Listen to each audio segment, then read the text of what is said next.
You're listening to a Roddenberry podcast. Mission Log Prodigy, a Roddenberry Star Trek podcast. Supplemental. Star Trek Prodigy creators, Dan and Kevin Hageman.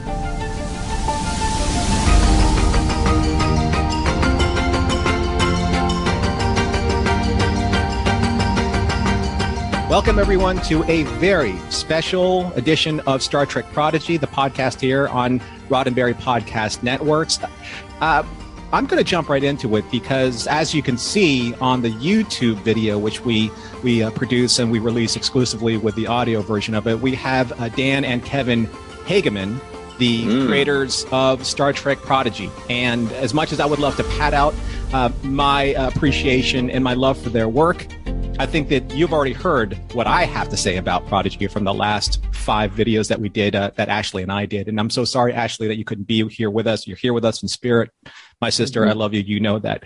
But let's just jump right in. Welcome, Dan, and welcome, Kevin. Thank you so much for being on the show. Do you mind if I jump just right in? Get to it, Norman. We are so happy to go. Here. So I've got my swimsuit on. I am ready to dive. All righty. This may be a little bit of a pointed question, at the start, but because we're coming up on the new release of the next 5 episodes, on Paramount Plus, and we're just coming off of the release for the first 5 episodes on Nickelodeon. Was it ever a concern for the both of you to have this branded Star Trek show with Nickelodeon involved, and have that influence your audience base with this is just a young audience show. Oh, this is maybe just a kid's show. Instead of having it appeal to the broader Star Trek audience. Has there been any feedback from the audience at large about that? Were you surprised, or was this kind of on par with what you expected? I mean, I think the feedback that we've been seeing, we've been ecstatic about. In terms of I think we were worried about too when we were first approached. We didn't want to make it too young of a show, but in our line of work, it's like when we look at, I think a lot of people are going to look at animation going, oh, that's for a younger audience. We look at animation, you look at like a movie like Finding Nemo, and I go, that's a classic for any age. Mm-hmm. So I think when we always tend to look at animation as an opportunity to buck trends, to buck what people's expectations are. And if anything, we've been enamored and so thankful that the Trek audience has embraced the show as well as a young audience. I think we've been able to find that place where it hits both sides. I think also it has been fun, before the show aired, to see a lot of Trek fans going, oh, it's going to be a Nickelodeon show. It's going to be for super young, audience. And then they started to see the trailer. They started to see our opening main title sequence with like Giacchino's music and the visuals. And I'm like, it's so gorgeous. Yeah, they're like, oh, like everyone's kind of like, oh, I've got my eye now open and I'm listening, And then finally to start to see our episodes come out. And to see that, we don't hold back any punches, and that we really are trying to go for a show that's for everyone. I think we were discussing this off air a little bit, but too, it's like it's nice to see what people are like that evolution of thought of even when people were watching the pilot and going, oh, this looks too much like Star Wars.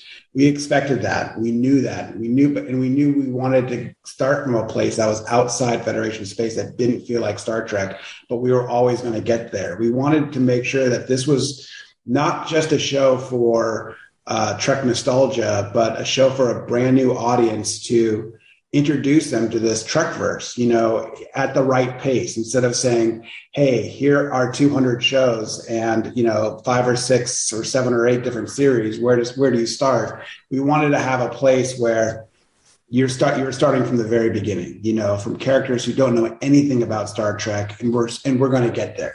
Mm-hmm. I mean, that's a fair thing to say. And I wanted to bring in the audience to a little bit of that behind the scenes that we were talking about. It's almost unfair in terms of the popular critical first blush of any science fiction property where there are robots, lasers, a wonderfully sweeping score, and then package that all of, oh, it has to be Star Wars-ish. I don't know where that comes from without seeing the character development actually happening. And that happened beautifully in 5 episodes so far. And we still have 15 episodes to go. And I want the both of you to have a chance to be able to talk about why this particular show, why Prodigy? And this is a 2-part question. Why now? And do you believe that in some way, shape, or form, there was a space that needed to be occupied for a less darker, less cynical version of Star Trek, where there's just far more optimism involved at the very end of the episode? Well, I mean, for me, Star Trek is optimism. I'm a huge fan of the original series, and it had that optimism, but it also had huge adventure and big stakes and thrilling concepts and science fiction, and so I'm hoping people are sensing and seeing that DNA in our series. I think it started too. I mean, Alex Kurtzman, what felt like there was a open space, so to speak, like where's the entry point? You go to a toy store and you see all these Star Wars toys, like why aren't kids getting into Star Trek? And so I think when we were kind of given that task, that awesome, amazing task, you look at, you have to boil down, like, what is Star Trek to a new audience? What do we want to share about Star Trek? And back to what my brother said, that optimism, that Gene Roddenberry, the inclusion, it was always, once we were like, that's what we want to share, it was very easy to see what the story would become, which is essentially what you're watching right now. To represent one of Ashley's, I think, best observations about Prodigy, she said that one of the reasons why she loves it, and one of the reasons why I love it, and I think so many fans do, is that there is what they call the Matt Groening approach to the silhouettes of the characters, where every single character has a very specific, very immediately identifiable shape that shows off the diversity and sometimes subverts expectations, especially in Rock Talk's sense.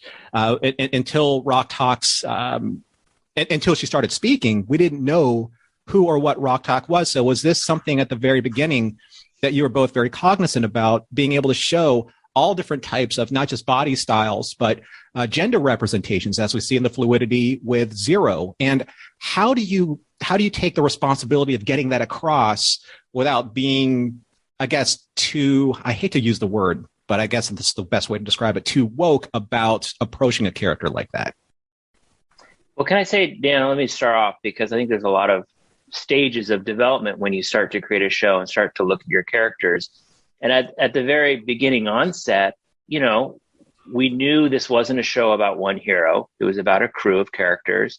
And when you create a crew, you want to really create dynamic relationships, right? Again, going back to TOS, I love Bones and Scotty and Spock and Kirk and Uhura, and you start to create a really great a crew, right? And they all sort of can play off of each other or complement each other in certain ways.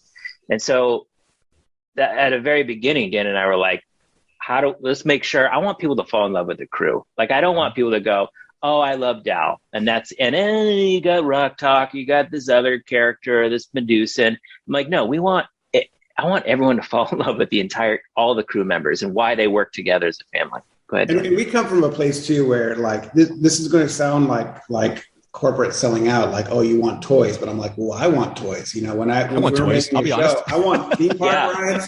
I want to ride in a theme park ride. I want to do these things. Mm-hmm. And so, that was an early discussion of you're walking down the toy aisle. What are these characters going to look like? Why is each one going to be different? So in terms of like that woke question, it's like, well, we never really talked about that. It was always about, we want to have as diverse a crew as possible, because these are all going to be aliens. So how different can we make them? I mean, I remember there was a Zero iteration where Zero looked a little too much like C-3PO, and Alex Kurtzman's like, how do we push Zero? How do we make Zero something even more different? Because he's not, Zero's not they are not a robot, right? Right. They are in a containment suit. So, and then going back to what Dan was saying, so after coming up with great characters that not only can play off of each other really well, but also start off being the world's worst engineer, the world's worst captain, the world's worst, medical officer or navigator, right? But to what Dan was saying, we love toys. And so when you think about it, hopefully one day we will have toys. And like Zero, we're like, oh, it'll be an action figure that can light up. Gwen, a character like, we know the history of like Star Wars action figures and how the female characters were sitting on the shelves, and like, it's terrible. And so we're like, how do we give her the coolest weapon? Right? No, how do we like one thing glow in the dark? We wanted her skin to be like translucent, which is a little bit in there, but we're like, it's like a translucent toy, like a translucent skin. Rock Talk is the big, the muscle, like the hugging action, with Rock Talk. Jankum can have all the tools and the grappling hook. We always loved the action figures with the grappling hooks. That was like the first G.I. Joe I would ever buy. If it came with a grappling. Yeah, exactly. So honestly, toys also, that inner child in us, of wanting to buy those Even toys. The Protostar itself, the idea of movable parts. When we looked at it when we were children, the Enterprise was a great toy, but it didn't have that toyetic, we worked with Lego quite a bit, these words like toyetic. We wanted to make sure that there was movable pieces, things, it would look like one thing and then it would do something else. So that we were doing it purely from a selfish place in which we want to own these toys. And so we want to help create this story, Well, I mean, think if I may be so bold as to assume that we're all of a very similar age group. I mean, there was a point in time in the late 70s and early 80s where a lot of that drove our imagination. And sometimes, since we didn't have the articulation of the toys that we have today, our imagination had to lean a little bit more into that. And I think that's where I wanted to ask the both of you, where did this come from? Where did your ideas and your inspiration for Prodigy, I mean, aside from the toys, like the souls and the essences of the characters, how do you find their voices at the very beginning? I mean, Kevin had touched upon it a little bit. Like, we knew what we always felt. We looked at, like, how do you get a younger audience into Star Trek? I know there's going to be some people who are going to argue with us that, like, you can easily get into the original series and things like that as younger, but it's like, we always felt like it was a barrier to entry was, it's hard to relate.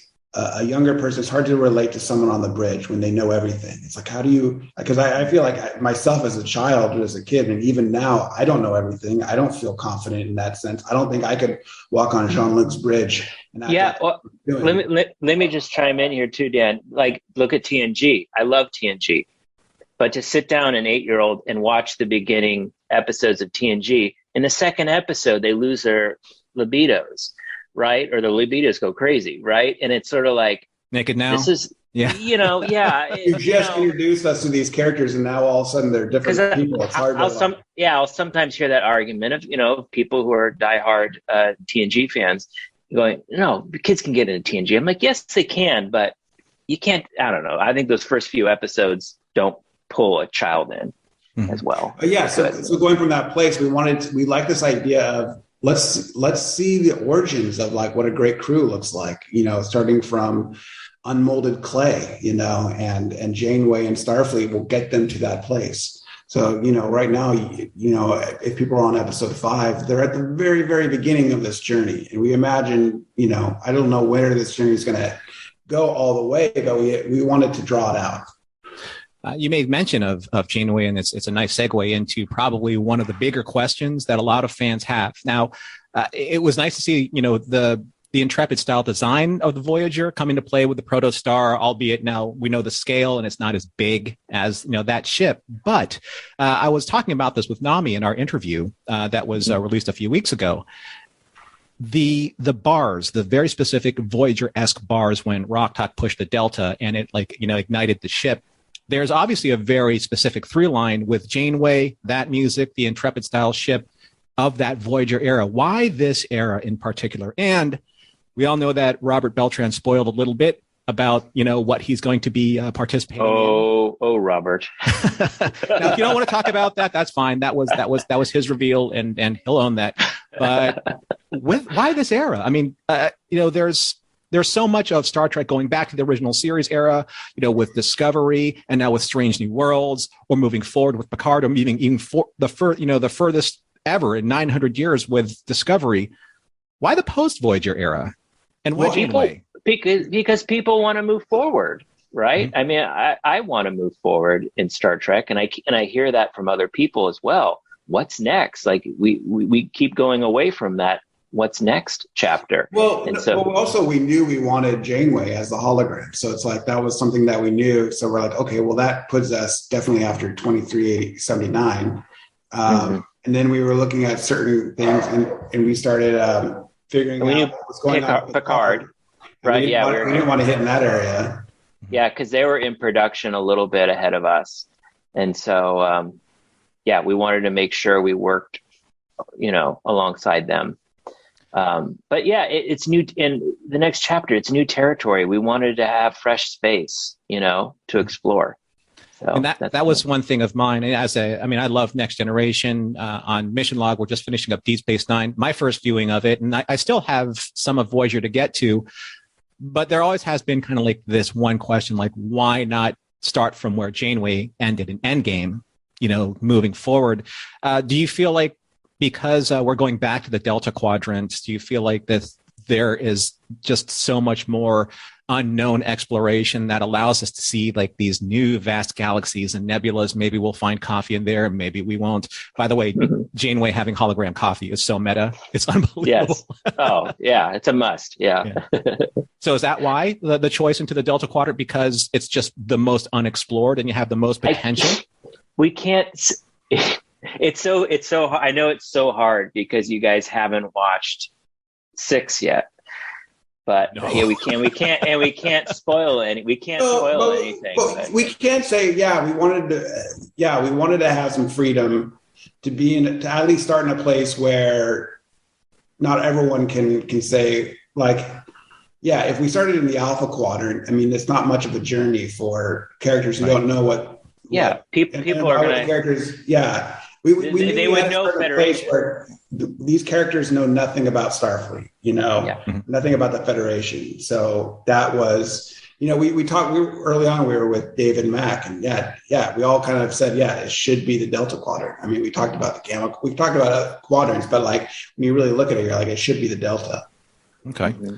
How much, because, we're in this universe now, and because there's a certain amount of flexibility that you have with the unknown, which is fantastic. I think we're all looking forward to that. How much of the word canonical like guides your narrative choices, or is it something that you use sparingly so that you can maintain that just the overall flexibility of your storytelling? Because I know canonical can be weaponized in fandom some times or another, most of the time. So how do you avoid those pitfalls? I mean, Dan, you tell me, but I think we're 100% canonical. We're always thinking about that, and we're making sure we fit in the greater universe and with with the history of characters and there's always species we meet. There's always places where you can try to come up with a little rule to make something a little bit different or to make something fit. But I think we do everything we can to fit canon. But I think we're always starting from a storyteller place first. What's entertaining? We don't let that hold us back. We're not letting canon dictate. But there's but let's Dan. I mean, there are examples of story ideas or things we wanted to do, and after so much discussion, we're like, we are breaking this one canonical idea. We're not going to do that. Yeah, we try to find a workaround on it. But if there's a workaround, we're like, okay, we buy that. Sometimes there's canon things where people will say, well, this is like David Mack is like, well, this is going on right in this area right here during this time. And we'll be like, that's amazing. We should tie that into this character, or we should figure out a way to hit that more. We come upon problem tunities, things that at first are a problem, but hey, something golden comes out of it. I like that. Is that trademarked? Should I put that on a t-shirt? I think we did that in the Troll Hunters room. Aaron Walke likes it quite a bit. I believe it. Where did that come from, though, Dan? Do you remember problem tunity? It's a great word. That is a great word. And since for writers, we're allowed to make up words, right? Can't we just sure. use a word and say it's real? That's the process, right? Yeah. That's great process. Yeah. Now, I know I've asked you like a lot of nuts and bolts, and I kind of like want to switch the tone because I know that you're creators and you have certain passions and certain ideas that you wanted to get through, into your, final product. One thing that I think that, at least for me, I've found the most beautiful in Prodigy is the attention to detail on characters' eyes. There are so many close-ups of Gwen reflecting the stars in her eyes when she and Dal were talking about that one very specific moment, looking at the stars. Or Roktak, when you're focusing on her eyes, the bright blue of her eyes, and that reddish, brickish, structure of her face. It shows off so much emotion. Zero itself is a giant eyeball. So there is that old adage of the eyes are the windows to the soul. Is that something that was specifically or consciously decided upon, or is it a little bit more serendipitous? No, I think we'll talk with Ben quite a bit, and Ben agrees. Ben's on the same page where it's like, just to sit on a character and see a character breathe makes them feel alive.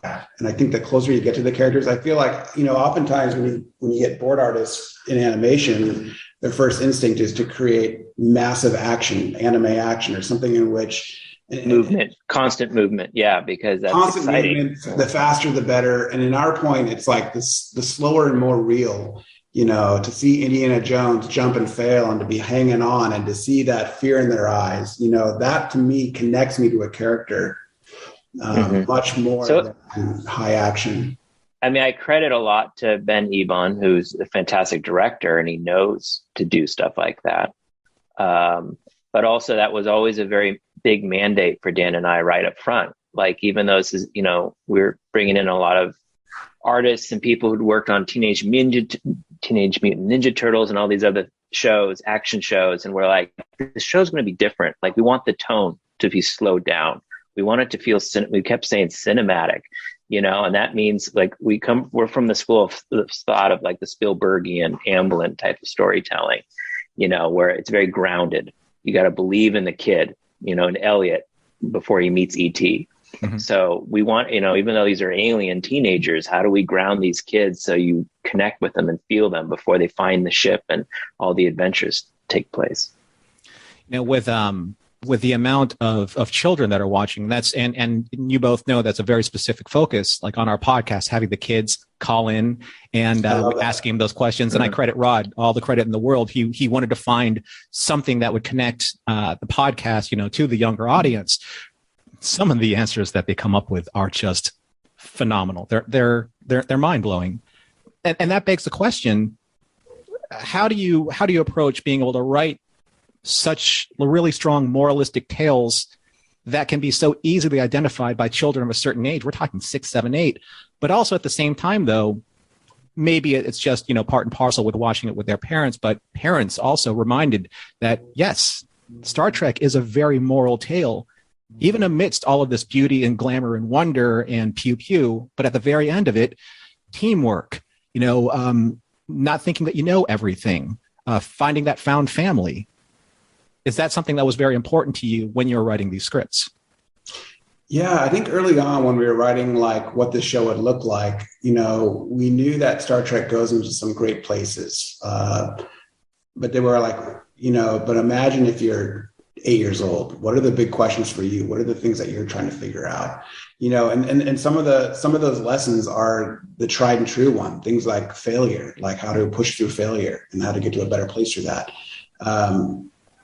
It was a joy. It was an honor and joy to be able to take these big concepts and to boil them down to something that a younger audience would be fascinated by, or because they're sponges. They want that stuff. And I think that to us too, it's like when we write these episodes, those are the things that give the framework and the structure to the episodes. Like, what do we learn? What do we want to get to? And I'm working with Kate Mulgrew. She's like, she was like, adults need to learn these things all the time too. Like, adults never stop learning. And I love hearing that stuff. I think it's a great show to have that, to funnel those lessons in.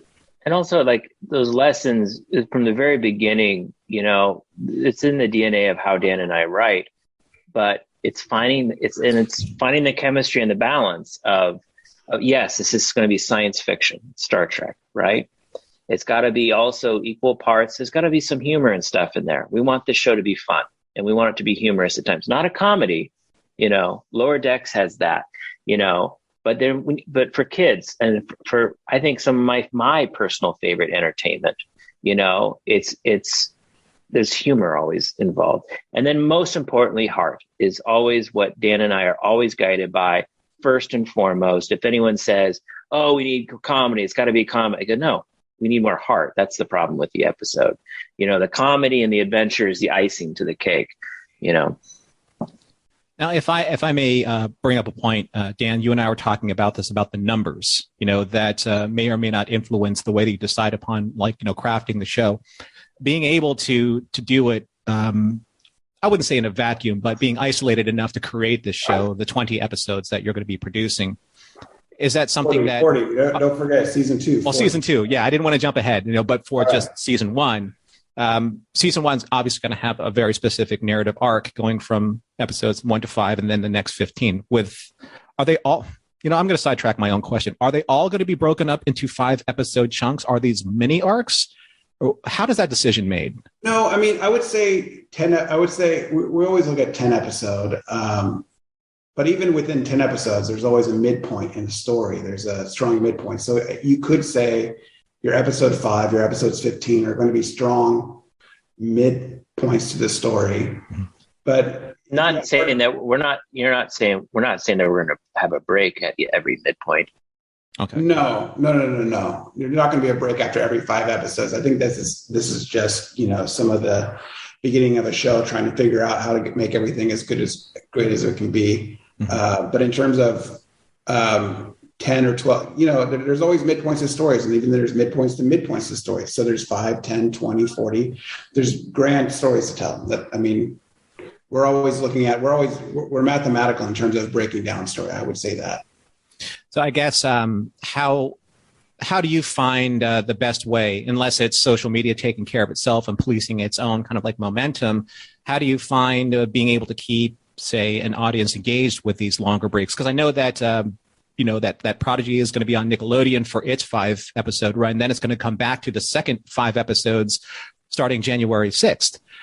But I do believe that there is a little bit of concern, especially out there in the social media space, of how do we keep this momentum going, even as fans and even as somebody who runs a podcast specifically designed to engage the audience? How do we keep that content fresh and engage the fans overall? Is that a point of concern with you, at least at this point, with these breaks?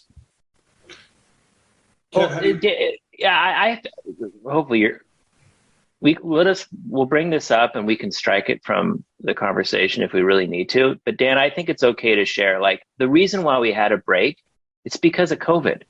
It's because of trying to do a production during a pandemic. It's really, really hard. And every aspect of production is slowed down. And so we had a target and we tried to have all 10 episodes ready in time, but we didn't. Yeah. We just couldn't. And everyone, our team is killing themselves, and we're trying to do our very, very best. And honestly, so you see it around on other productions, other shows Sure. are doing this too, right? And it's hard. And it's a little frustrating to hear fans say, oh, why would you do this? But I'm like, this is not a creative decision, folks. We're trying to make entertainment in a pandemic. We don't want to. It's like if the choice is to lower our standards and have something subpar go out and hit the target, it's like, to us, it's like we'd much rather have it look as great as it can be and have it stand the test of time, instead of giving out something that's subpar. But let me also add, am I worried? Yes, I'm a little worried just for people right now, but I'm not worried because when those next 5 come out, it's going to blow your minds. People's hearts are going to be stirred. By the end of these 20 episodes, we're going to have you. No, after 10. No, you had me at 1. I'm pretty sure you had a lot of people after Lost and Found. No, but we knew 5 was a great place. We knew 5 was a great place. If we were going to have a little bit of a break, 5 was a great place. 10's a great place. 20's a great place. But the goal, the goal is not going to be giving you guys 5 episodes at a time. The goal will be giving you guys 10 episodes at a time. But Dan, are you okay that I announced that? Yeah, I think that's all fine. I don't like dancing around it. I don't like people thinking it's some sort of a bizarro creative decision that we had. No. No, I think that's a fair and honest answer. And I think that, when this comes out, it'll assuage a lot of people's concerns about how it's going to be moving forward, because we're still in the pandemic. We still have new variants coming out that still may even affect the process. So at least there's going to be an audience understanding out there and a level of forgiveness saying that, you know what, these are hardworking people. These are human beings. They have to work. They have to risk themselves going to work, or not. And this is how it's going to affect the way things move forward. This is the new world that we live in. But I'm glad that Star Trek Prodigy and its mission is softening the blow to give us great entertainment, to give us characters that we love, that we root for. And I guess that, I don't want to take up too much of your time because I know that you're both very busy, but I have to do a little bit of a lightning round with you just to get kind of like your own personal pulse on the. This will be the easiest way to get myself or my brother to say things that we're not supposed to say. Yeah, exactly. That's what a lightning round is. So let's see what we can pull out of you. How about a static bubble round so we can get a little bit, so it's not so it's reactionary. So for the both of you, who is your favorite Prodigy character and why? That's always you can't. This is a tough one. I mean, Gwen's fantastic. I love Gwen. I love Gwen. Yeah. I love Gwen as a character. I love Ella Purnell. Ella Purnell is delivering a fantastic performance along with everyone else. But how the artist painted her, there's just so many shots of her that she's just so beautiful to look at. You have to also say Hollow Janeway. Like, how fun is it to write Hollow Janeway? Oh, yeah, but you can't pick one. Anyways, they all have their.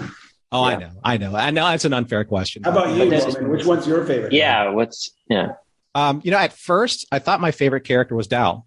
Because, I could see myself as a young boy looking up to that character and like, you know what, I make his mistakes. I'm distrusting of, the adulthood out there, the admiralty or the badmirals that are out there, that are the adults and principals and bosses and things like that. But the more and more that I dig into the character, the more and more that I think that Rock Talk is my favorite. Because I'm surprised with just her at every turn. Like the wantingness, or the desire just to be accepted, and the longing of family, but also the subversion of you have the Thing with this little bitty like 7 or 8 year old girl's voice inside of her, and that she could destroy the ship with a flick, but at the same time though that's not what she wants. She wants a family, she wants to belong. I think the Rock character is great on the page, but what Riley brought to it, it really, it's the heart and soul of what the show is meant to be. Like an 8-year-old getting into Starfleet. What is that? That's a difficult task. It's Rock's got a long road ahead of her. There's some great episodes with her coming up, and I think our goal is to, grow up with Rock Talk, right? Grow up with Riley. I mean, her voice is going to change and she's going to be growing up into a young woman. And so we want Rock Talk to be along with that. She's the perfect example. She's like, you're not recasting. No, but she's the perfect example of a child and growing up. And that's what this show is about. And following all of the characters continue to grow up. I mean, as far as I can tell, Riley's the only one that has parity with the actual, almost kind of like the physical and representation of her character. I mean, originally I thought Ella was Scarlett Johansson, but just under a different, like a pseudonym, because she has that same kind of gravelly, raspy approach to her voice, which is fantastic, but also very alluring at the same time. For the older audiences, out there. In the first 5, I'm not going to ask you. I can't ask you about the upcoming episodes, but in the first 5, what has been your favorite episode so far? Oh, we always do 5. I mean, I think 5. The moment when Gwen chooses, or when Gwen makes her decision. 5 being Terra Firma. Yes, Terra Firma. Yeah, for me it's a tie. Because yes, 5 is when she's throwing her lot in with them, right? And I always loved the ending with the diviner and the twist ending that you think he's found the ship and it's not. and the betrayal of his daughter, of betraying his daughter. There's that. And I have to honestly, I still go back and I love when the pilot where Dal and Rock find the Protostar. It is so magical. And coming out of the waterfall too. I'm just like, oh, coming out of the waterfall. Don't show that in any marketing. The escape out of Tars Lamora, I thought Ben and Nami and all the team did such a bang up job with that stuff. It was so exciting and thrilling and so moving for me, I don't know. So those are my favorite moments, let's just say. I don't know if I have a favorite episode, but those are my two favorite moments. Now, certainly for me, I think my favorite so far has been Terra Firma, because in 5 episodes, or they're not even half an hour episodes, so within 22 minutes. I know people say, how do you get that in 30 minutes? I'm like, it's not 30. Yeah. 22 minutes. 22 minutes. So if you add that all up, it's just a little over 2 hours. You could make that 5-parter if you cut it all correctly, into a 2-hour episode. But the pinnacle of that moment, the probably the most emotional point for me, I actually cried, was when the Protostar was revealed. Now, we've seen it before in the credits, with Michael Giacchino and, the swelling of the music when it, transforms, but understanding that everything came together at that moment with the music rising at that moment, and then it converts into the Protostar engine type. I've never really experienced anything like that in Star Trek in a long time. So did you have, when you screened that, what was the reaction to that moment? I would say in the writer's room, there was a big discussion. I remember I put up a big fit because it was the ending was originally Dal saving Gwen. But I'm like, we gotta get this moment where Gwen makes the choice and we reveal the proto drive for the first time. And they're like, there's just not enough time. I'm like, we got to boil everything down. We got to get this, because it feels like a 5th act. It feels like an extra act. It feels like the episode ends. Dal comes back and gets Gwen, fantastic. But then you're like, no, there's an extra chunk to it. And I always love that because it keeps you're not expecting that extra bit. But we always knew that, what's funny, it's you see it in the opening, in the main title credits, you see the proto drive opening up and taking off. So it's all there under everyone's nose. But to see that moment, I think, it is a triumphant moment. It's a moment that I think that's the reason why I love that episode is, I'm so happy to hear that you teared up too, because that's our goal, to make you laugh, to thrill you, and to move you. And I have to say, there are countless moments and episodes in this series that make me cry. Mm-hmm. Just today, there was a moment in a script, just reading a script that the writer's room delivered, and it was totally moving, and I'm seeing early animation or animatics where I'm hearing that music from Nami get delivered. I'm just and it brings a tear to my eye. So I'm so happy to hear that you're moved, because just you wait. Well, I think I'm kicking myself too. I just want to, but before I say the Benson sisters wrote Terra Firma, and I think they did such a fantastic job. What I love about the Benson sisters is that not only are they massive Star Trek fans, but they're all every day, they're character. Who are these characters? Character. And I don't think there was, usually when we would look at writers and we would match people up for what episodes, we had them pegged early. We knew episode 5 was going to be one of our favorites, and we picked the Bensons to handle that. So my hat's off to them. Well, I'm glad that you made, an emphasis on characters, because I think that if for anything, I've learned more and retained more about the characters, the main characters in Star Trek Prodigy, actually all the characters. Even Dreadnought, all of them in 5 episodes. And I don't remember the last time I've actually felt as invested with every single character in the span of 22 minutes over 5 episodes. Is that something that animation allows you to be able to focus on and condense? Because that's, most of the narrative force is being driven into the characters, and you can balance that maybe a little bit better than a live action series. I don't know. You could look at the original animated series and it wasn't as emotional, right? I think it was a creative decision by us and by our team to really make it emotional. We're very economical. We pack in so much. Mm-hmm. If anything, it's we're used to actually packing in more. We actually try to take stuff out, Yeah. From our days in Ninjago, from Troll Hunters, we're always doing everything. We're always, taking 22 minutes and treating it like these are the last 22 minutes we'll ever get to write entertainment. And we're always like, make it as great as it can be. Mike McMahon says something almost with the exact same emphasis. He's like, if this is the last thing I've ever written or will ever write, this is the thing that I want to be remembered by. And we're so lucky. It's like we're so lucky to be able to make a television show. Not only that, but a Star Trek television show. And so, episodes, it's got to be better than the last one. It's got to be better than the last one. Yeah, I promise you, there's not a single episode that we've done that we've like, okay, let's let that one go. It was kind of, this is a half-baked one. No, everyone, we've given everything that we can, and I swear, there's not a weak link in the chain. I think if anyone's been in a writer's room, people know like we're very, very tough. We come from a place of joy, but we're always like, first draft is a first draft. It usually goes through about at least 10 drafts. It only gets better. Right, never marry yourself to anything, right? Never. So hard that sometimes you got to take stuff. Sometimes you usually know it in your gut if something's not working. You're like, something's not working here. I love this bit, but it's not working with the thing. We've got to take it out. Look at it. But I'd say it's a creative direction that we chose characters and emotion, and that's why you're feeling it. But also because we are serialized, whether it was TNG or original series or the older series, they weren't as serialized, right? So they had to kind of get back to a certain starting place. And so where we don't, we're just constantly pushing forward.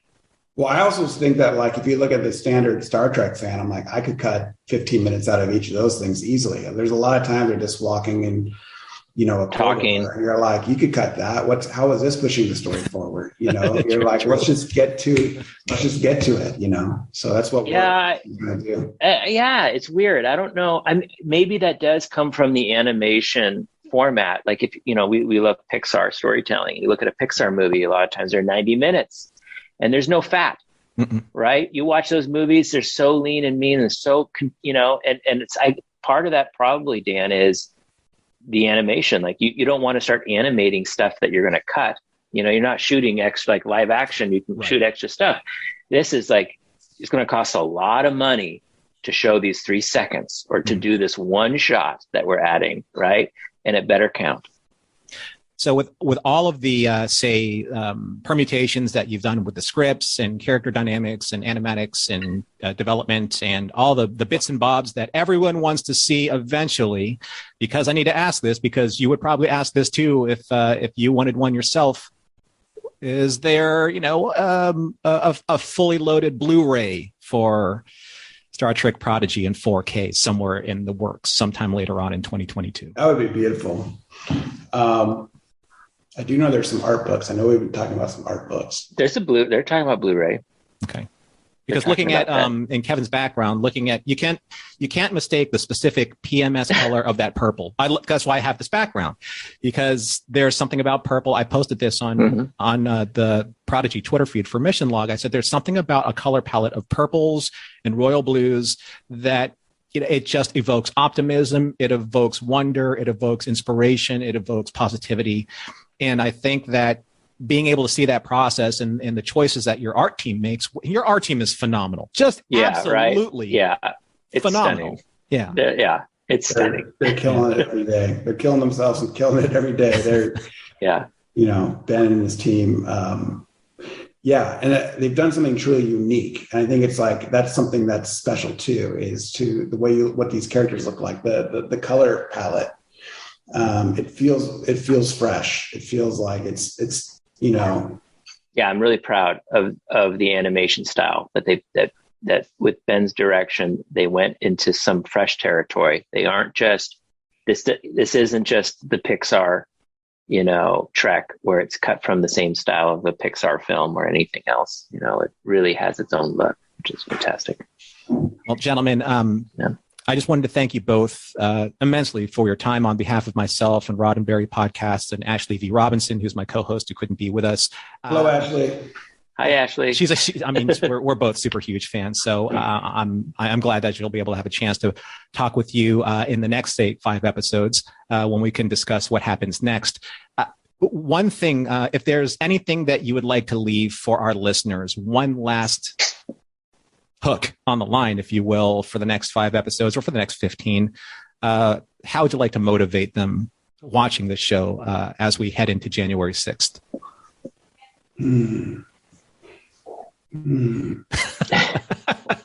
I know it's always about. It's tough because like you have your brother, and I'm like, what is Kevin thinking? What am I thinking? Like how? I'm always thinking about what size of morsel can we give? Where it's a nice little breadcrumb. It's enticing, but it's not giving away the goods. Because when is this going to air, Norman? January 6th. That's a Thursday. There's some ads that'll okay. right now. Okay. And the fact that you're going to see Klingons. Okay. Of him. Okay. But so again, nothing that you revealed is going to get us into trouble. No, but these are examples of, you were bringing up earlier, like, oh, it's all in the Delta Quadrant and it's all going to be just so far away from everything we know and love about Star Trek. Like, no, it's not. You're going to be seeing a lot of great stuff coming up. Absolutely perfect. Dan, Kevin, thank you so much for being here on Mission Log Prodigy. It's been a great honor of mine, and I'm such a huge fan of yours and what you've done with Star Trek Prodigy. You could probably tell with almost every podcast that we do that either I'm on the verge of laughter or excitement or tears because of what the show has done to me, and I look forward to it. I want to be either weeping with joy or weeping with sorrow or both or everything in between every single episode that we get a chance to watch and cover for Roddenberry Entertainment. So on behalf of my co-host Ashley B. Robinson, thank you for joining us. Thank you for listening, audience, and make sure you subscribe to all of our shows on the Roddenberry Podcast Network here on YouTube, and then make sure you follow to the audio version of this on your podcast catcher of choice or on podcasts at roddenberry.com. Thank you very much for enjoying this, and we look forward to seeing all of the next few episodes of Prodigy for the next 5 episodes coming January 6th, 2022. This is a Roddenberry podcast. For more great podcasts, visit podcast.roddenberry.com.